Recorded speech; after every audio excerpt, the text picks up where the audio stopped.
São Mateus. As meias são emprestadas, ai os sapatos não são teus. As meias são emprestadas, os sapatos não são teus. Onde vais de camisinha, ai à feira do São Mateus.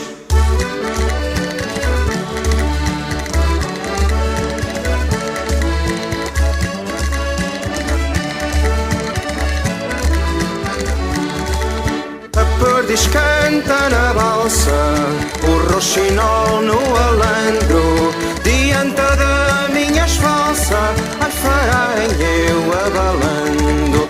Diante da minha esforça, faranha eu abalando. E a perdiz canta na balsa, ai o roxinol no alandro. A Vila de Marvão, situada no nordeste alentejano, é sede de um pequeno município com 4 freguesias. Boa parte do seu território é percorrido pelo Rio Sever, o qual divide o território português da vizinha Espanha.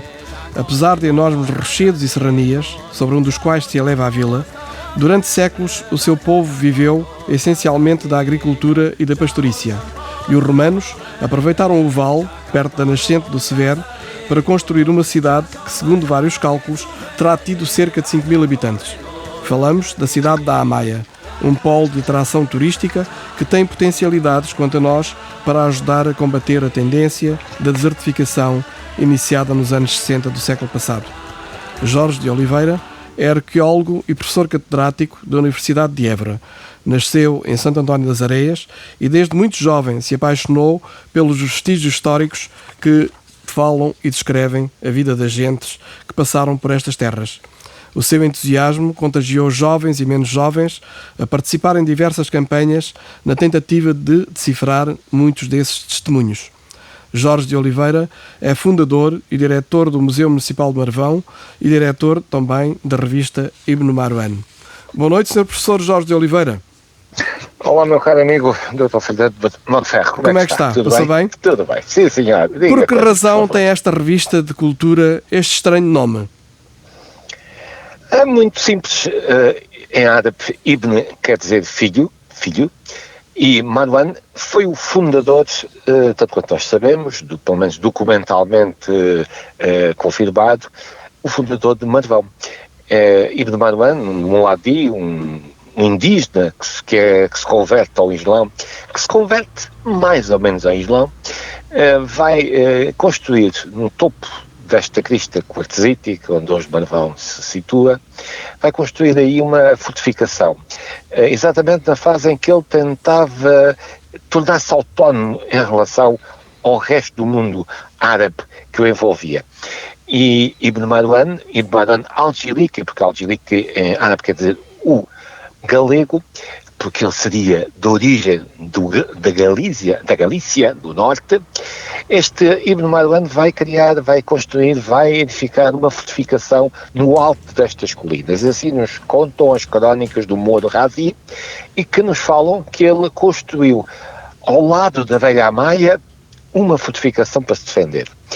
Sendo ele seu nome Ibn Marwan, portanto filho já do Marwan, naturalmente com uma revista dedicada aos filhos de Marvão, que nome melhor poderiam ter do que uma revista de nome Ibn Marwan, dedicada exatamente aos filhos de Marvão, aos filhos de Marwan. Sem dúvida. Sim, E estamos a falar de que anos, se me permite a interrupção? Estamos a falar do século IX, em 875, 877, 875 primeiramente em Badajoz, 877 em Marvão.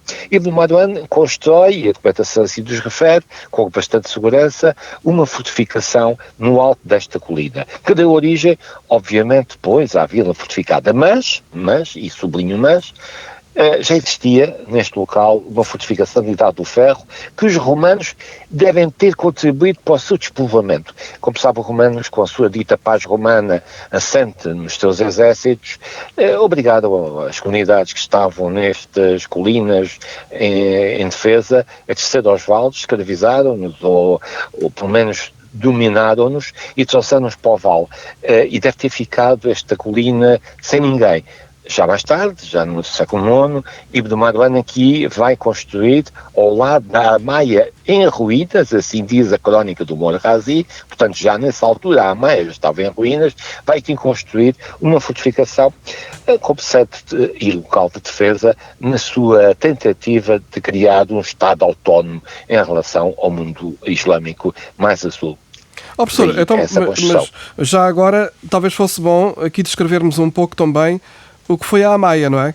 Mais ou menos o tempo em que foi fundada. A Amaia é uma cidade que nasce por vontade, na minha perspectiva, bem entendido, na minha perspectiva de quem funda os estudos da Amaia nos últimos tempos, fui eu, como sabe, em 1994, e durante 14 anos fui responsável por aquele espaço e iniciei os estudos naquela zona, e penso não estar enganado, que a Amaia nasce exatamente da vontade das gentes poderosas, dos senhores poderosos de Mérida.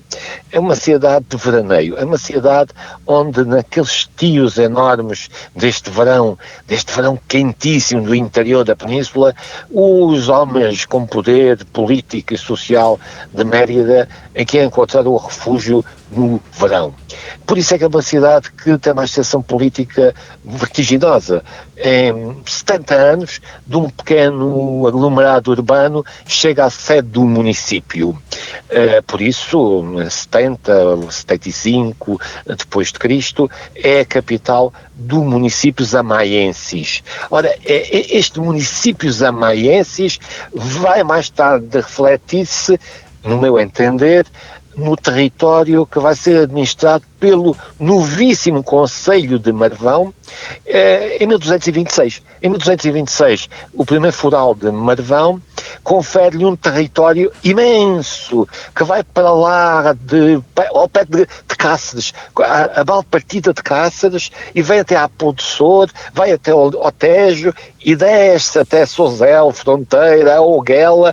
É deste o Conselho de Marvão, em 1226, quando é otorgada a primeira Carta de Foral. E de onde é que virá este território tão amplo? No meu entender, exatamente do tal municípios amaienses que era centralizado na cidade de Amaia.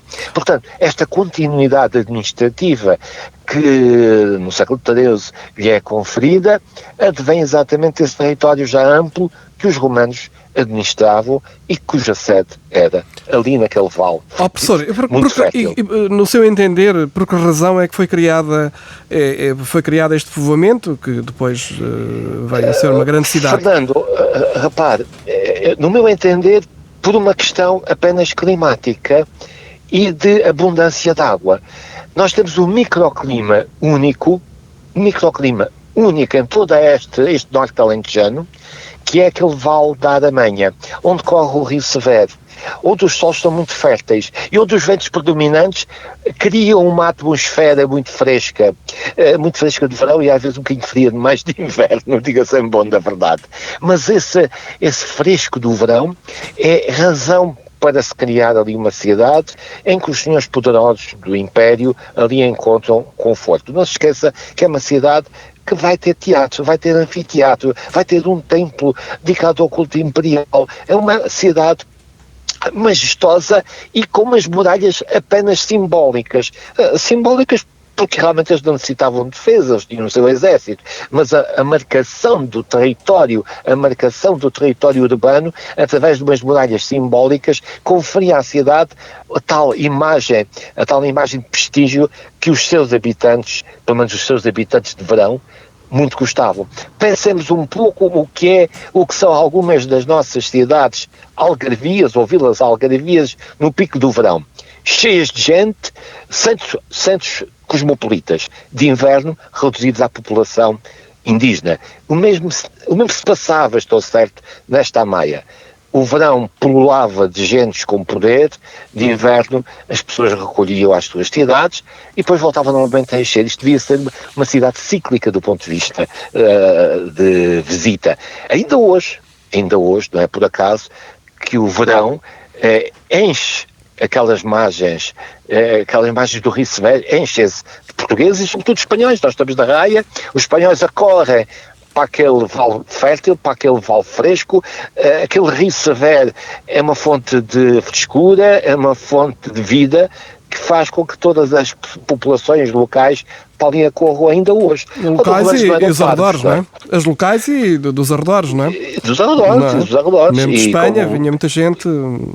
Ainda hoje, meu amigo vai no Pinho do Verão e vai à Portagem, o epicentro ao lado da Amaia, o epicentro, digamos assim, do ponto de vista turístico, e está a pulular de espanhóis, de portugueses, ali que toda a gente se encontra, exatamente pela fresquidão do sítio. Muito bem. Este programa, Jorge, é um programa de música e de palavras, como eu costumo dizer.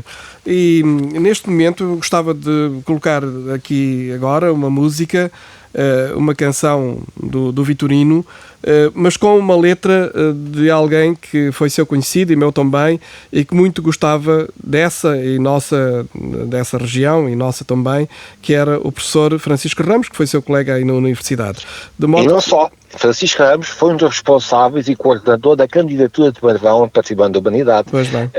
Deu-nos o prazer da sua colaboração e da sua coordenação durante ainda bastante tempo, até ao seu falecimento, tão prematuro, e Francisco Ramos foi um cidadão de Marvão. Sem dúvida, sem dúvida. Então vamos ouvir Alentejanas e Amorosas, se estiver de acordo. Vamos ouvir, vamos.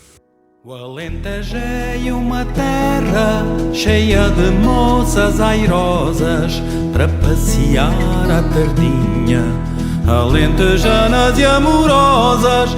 O Alentejo é uma cantiga com quadras das mais formosas, cantemos a desgarrada. Alentejanas e amorosas, o Alentejo é um jardim plantado de flores vistosas, do malmequer ao jasmim. Alentejanas e amorosas, o Alentejo é uma tristeza, suas canções dolorosas para cantar a despedida. Alentejanas e amorosas.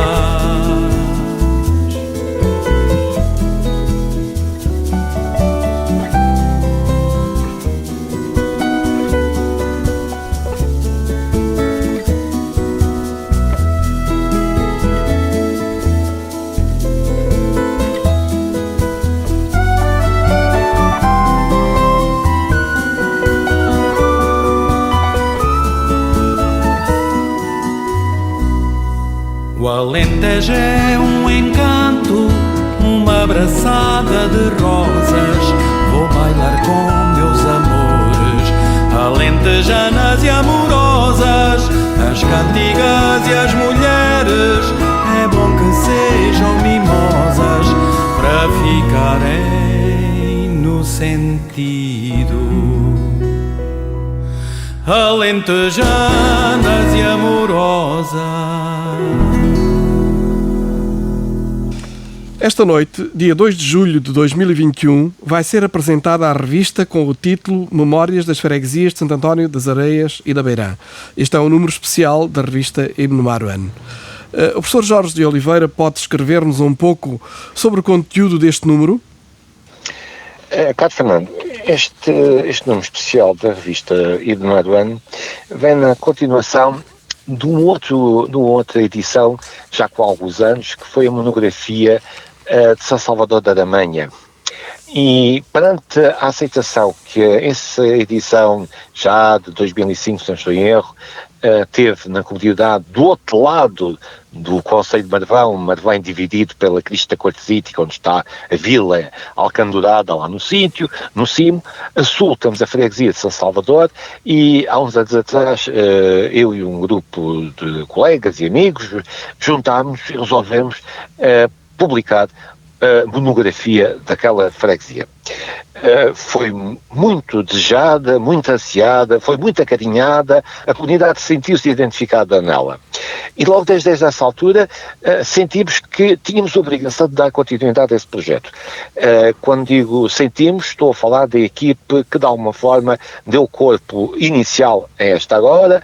Falo de Emília Mena, falo da César Simão, da Adelaide, de Martins, falo de outros amigos, de outros colegas, de outros companheiros que de alma e coração se embrenharam em criar as condições para que, agora com o patrocínio da Câmara Municipal e por desafio do Presidente da Câmara, pudéssemos pensar em criar de início uma monografia de Santo António das Areias e da Beirã. E explico porque Santo António das Areias e Beirã. A freguesia da Beirã ficou autónoma só na década de 40. Até aí, Santo António das Areias, a área da freguesia de Santo António das Areias englobava aquilo que é hoje a freguesia de Beirã. Hoje são duas freguesias autónomas, e ainda bem porque cria bairrismos, e estes bairrismos são saudáveis, muito saudáveis.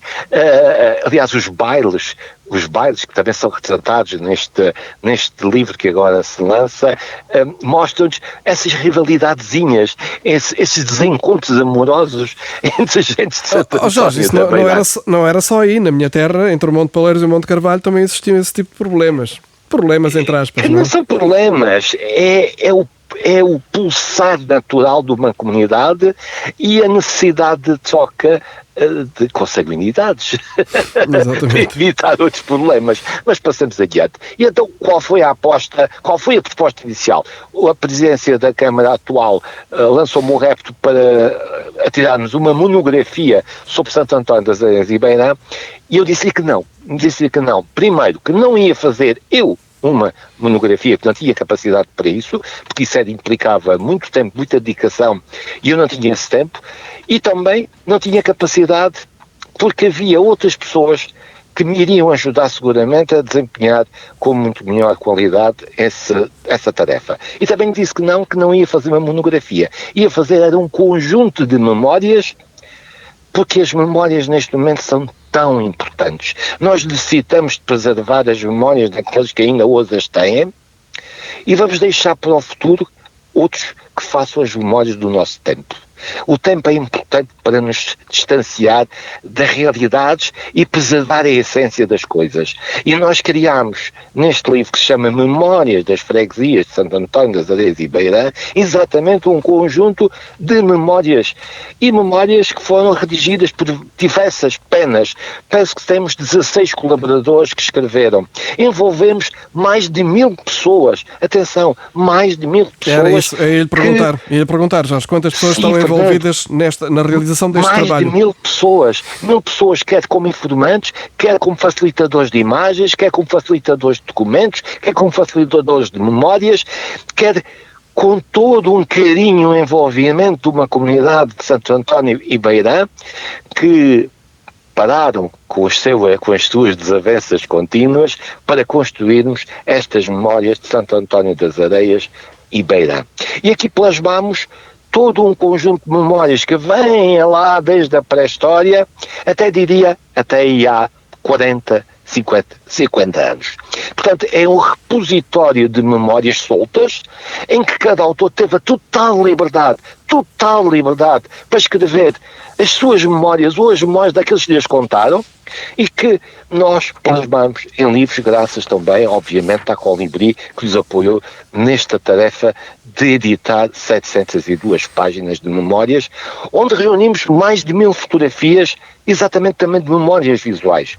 Portanto, isto é um trabalho que não é só dos autores que subscrevem os textos, é um trabalho de uma comunidade com mais de 1000 pessoas aqui se encontram envolvidas. Jorge, e como membro dessa comunidade, é-lhe grato perceber este entusiasmo das pessoas, esta participação tão empenhada que as pessoas tiveram nesta obra verdadeira, uma obra verdadeira de arte imaterial, de uma população tão longínqua dos grandes centros do poder, às vezes daquilo que o centro de poder decide e que se sentem tão afastadas às vezes de tudo o resto. É de facto para si importante participar e coordenar um trabalho desta envergadura? Fernando, e sobretudo eu que sou um académico e que tenho que cumprir com exigências tão absurdas como ter que publicar tudo em língua estrangeira e ter ainda a capacidade para publicar 700 páginas em língua portuguesa, com gente de Portugal, com temas de Portugal, isto é quase um ato heroico. Quando o nosso sistema dos nossos ditos pensantes nos obrigam a escrever em línguas estrangeiras sobre temas que nada têm a ver com Portugal, nem com a nossa realidade. Isto é uma pedrada no charco para aqueles senhores do poder que nos exigem edições, publicações em línguas e em revistas que nem a conhecemos e que nós pagamos para poder ser contabilizado na nossa avaliação. Neste trabalho, vários académicos também participam. E participam abdicando dos pontos que podiam ter na sua carreira em favor de uma cultura local, de uma cultura nacional e em favor da língua portuguesa. A eles, o meu obrigado. Mas, dizia-lhe Fernando, que o desejo, a fome deste livro é de tal ordem que a partir do momento em que se sabe que ele já está guardado há alguns meses, guardado às mãos da Câmara, à espera que a pandemia nos permitisse este lançamento, a ansiedade, a procura, o desejo de quererem ver o livro obrigou-nos a todos nós a fechá-lo a 7 chaves e digo isto com um sorriso nos lábios, que nem o Sr. Presidente da Câmara nem o Sr. Vereador ele tiveram acesso até ontem. Oh, Jorge, tudo isto é fundamental, aquilo que está a dizer, e eu corroboro perfeitamente aquilo que disse, mas ainda voltando atrás à revista, ao início da revista e à periodicidade que a revista tem tido, umas vezes mais assídua, outras um bocadinho mais passada, mas acha que esta revista também participou, digamos assim, na criação de públicos interessados na cultura de sua própria terra? Acha que foi a revista que contribuiu para que isso acontecesse, para aprofundar laços de interesse e de manutenção na divulgação da história e da cultura da região? Há fome de revistas culturais, há fome de revistas locais, e uma revista destas é o fator de união de uma comunidade. A comunidade revê-se na sua revista. Não é por acaso, e o Fernando tantas vezes constatou isso por ter colaborado connosco há tantos anos, cada vez que há um lançamento, são 200, 250, 300 pessoas numa sala, que enchem a sala e que devoram a revista, consomem-na. Para grande espanto meu, isso aconteceu sempre no lançamento da revista em qualquer lado. Sempre. E agora estamos com este problema, por isso é que vamos lançá-la no campo de futebol. Isso é qualquer coisa extraordinária, a situação da pandemia. Exatamente. Em espaço aberto, vamos lançá-la de forma controlada, naturalmente, com o afastamento necessário, sem lugares tentados, para evitar contágios, bem entendido. Mas há uma fome, um apetite. Eu tenho vindo a ser contactado, mas digo contactado constantemente. Mas quando é que sai? Mas quando é que está à venda? Mas há lá fotografias de quem? Há fome de saber, e há fome de saber da sua terra.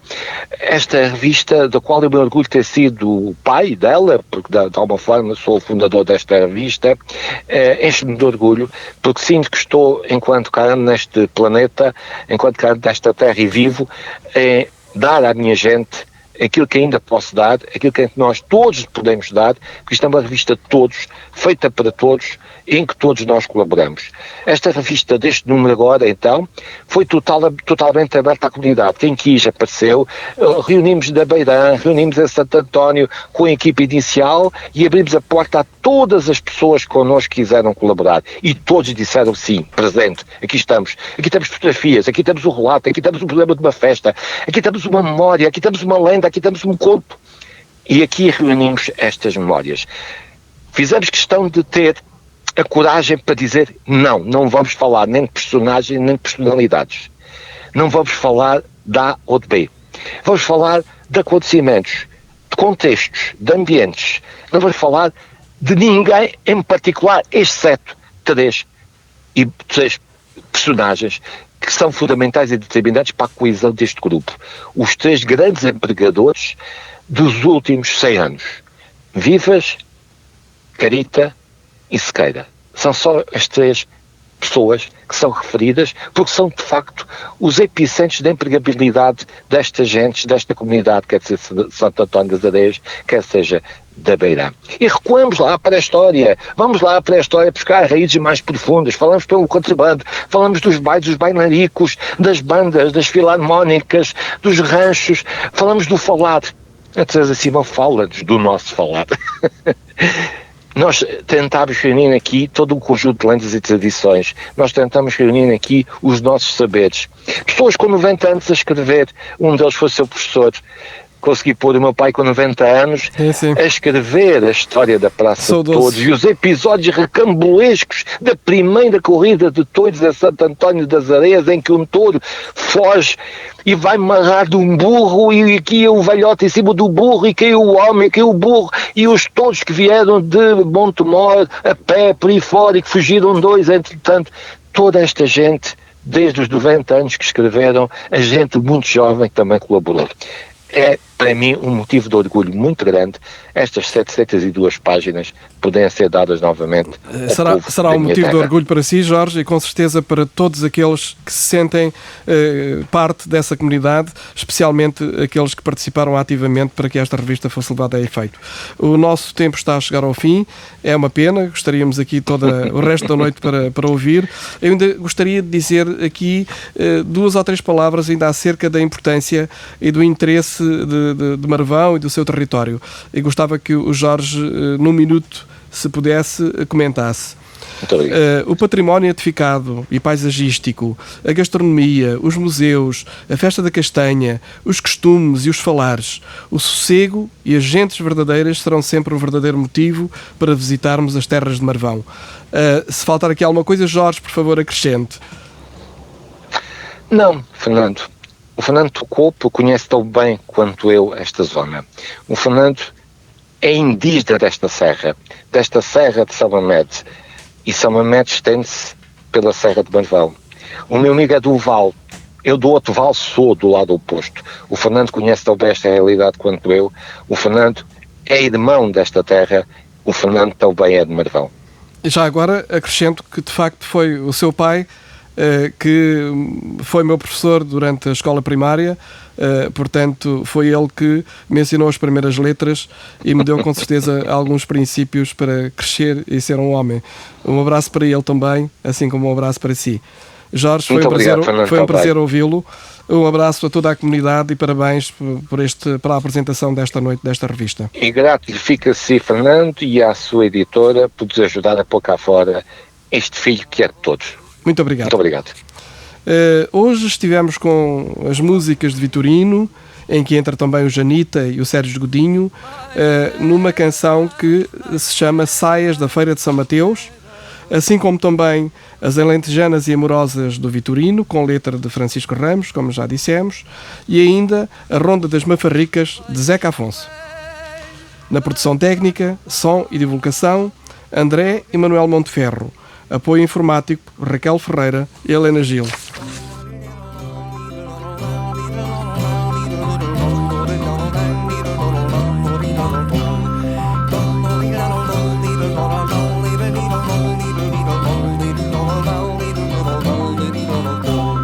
Arlindo Coveiro, com a tua marreca, leva-me primeiro para a cova aberta.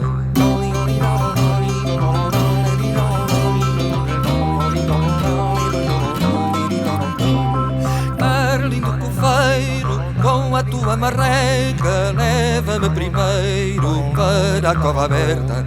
Arlindo, Arlindo, bailador das fadas, vai ao pé coxinho, cava-me a morada.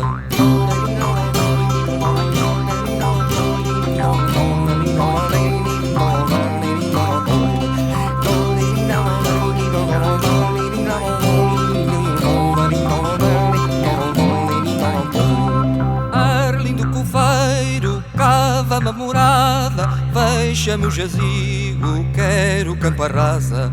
Arlindo, Arlindo, bailador das fadas, vai ao pé coxinho, cava-me a morada.